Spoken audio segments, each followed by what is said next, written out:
અંકલેશ્વરના ગોલ્ડન બ્રિજના નર્મદા કિનારે જાહેરમાં બીભત્સ ચેનચાળા કરનાર અને ટ્રાફિક નિયમોનો ભંગ કરનાર સામે પોલીસની સખત ચાબુક। અંકલેશ્વરના ગોલ્ડન બ્રિજ નજીક આવેલા નર્મદા નદી કિનારાના વિસ્તારમાં જાહેરમાં બીભત્સ ચેનચાળા તેમજ ટ્રાફિક નિયમોનો ભંગ અને બેફામ વાહન ચાલન અંગે સતત મળતી ફરિયાદોના ધ્યાનમાં રાખી અંકલેશ્વર બી ડિવિઝન પોલીસે વિશેષ ડ્રાઈવ હાથ ધરી હતી। પોલીસની આ કાર્યવાહીથી નિયમ ભંગ કરનાર તત્વોમાં ફફડાટ વ્યાપી ગયો છે। પોલીસે સમગ્ર વિસ્તારમાં સઘન પેટ્રોલિંગ અને ચેકિંગ હાથ ધરી ટ્રાફિક નિયમોનો ભંગ કરતા વાહન ચાલકો સામે દંડાત્મક કાર્યવાહી કરી હતી। સાથે જાહેર સ્થળોએ અશોભનીય વર્તન અને બીભત્સ ચેનચાળા કરતા તત્વો સામે પણ કાયદેસરની કાર્યવાહી કરવામાં આવી હતી। પોલીસના જણાવ્યા અનુસાર ગોલ્ડન બ્રિજ નજીકનો નર્મદા કિનારો પરિવાર સાથે સમય પસાર કરવા માટેનું લોકપ્રિય સ્થળ હોવાથી ત્યાં શાંતિ, સુરક્ષા અને શિસ્ત જળવાઈ રહે તે માટે નિયમિત પેટ્રોલિંગ અને ચેકિંગ ચાલુ રાખવામાં આવશે। જાહેર સ્થળોની ગૌરવ જળવાઈ રહે તેમજ કાયદો વ્યવસ્થા સુદૃઢ રહે તે માટે ભવિષ્યમાં પણ આવા તત્વો સામે કડક કાર્યવાહી કરવામાં આવશે। અંકલેશ્વર બી ડિવિઝન પોલીસે નાગરિકોને અપીલ કરી હતી કે કોઈ પણ ગેરકાયદેસર પ્રવૃત્તિ, ટ્રાફિક નિયમોનો ભંગ અથવા જાહેરમાં શાંતિમાં વિક્ષેપ અંગે તાત્કાલિક પોલીસને જાણ કરે છે જેથી સમયસર યોગ્ય કાર્યવાહી કરી શકાય।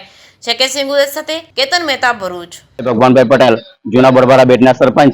અહીંયા ખાસ કરીને શનિ રવિના રોજ જે અમારા ગામનો જે એન્ટ્રી રસ્તો છે ગોલ્ડન બ્રિજ નર્મદા બ્રિજ પર જે દુકાન આવેલી છે જેના કારણે અહીંયા પુષ્કળ પ્રમાણમાં લોકો સહેલાણીઓ આવન જાવન કરે છે અને ફોર વ્હીલ દ્વારા અમારા ગામનો રસ્તો ચોકઅપ કરી દે છે જેના કારણે અમારા ગામના લોકોને જવામાં ખૂબ મોટી તકલીફ પડે છે। તેમજ અહીંયા અમારા ગોલ્ડન બ્રિજ પાસે નદી કિનારે જે ફરવા લોકો આવે છે તેમાં ગેરકાયદેસરની પ્રવૃત્તિઓ થતી હોય છે અને અવારનવાર અહીંયા આવા જે લવડિયા બધા આવતા હોય છે જે જાહેર જગ્યા પર ખુલ્લામાં ગમે રંગરંગલા મનાવતા હોય છે જેના કારણે બહુ મોટું દૂષણ ઉભો થયેલું જેના અનુરૂપે આજે બી ડિવિઝન પોલીસ સ્ટેશન સાહેબથી અમને